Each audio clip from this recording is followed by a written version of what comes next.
Жителям Северной Осетии стало проще добираться до Крыма. Прямым рейсом теперь можно доехать до Анапы, а затем на пароме до полуострова. 11 июня из Владикавказа в этом направлении уже отправился первый поезд. Решение о назначении рейса было принято весной этого года на встрече министра транспортной политики Северной Осетии Алана Джибилова с начальником филиала РЖД Геннадием Парлюком. Рейс этот наш прямой Владикавказ-Анапа.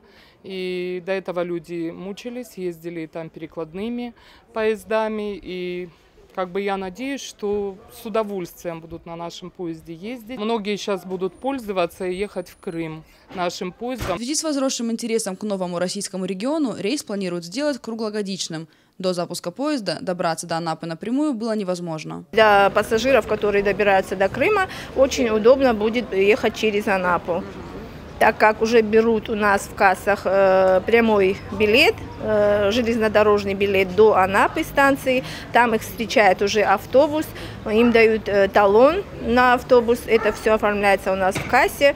Дальше до порт Кавказа на автобусе, с Кавказа они добираются на пароме до Крыма. И все оплачивается у нас в кассе, и у нас будет уже единый билет.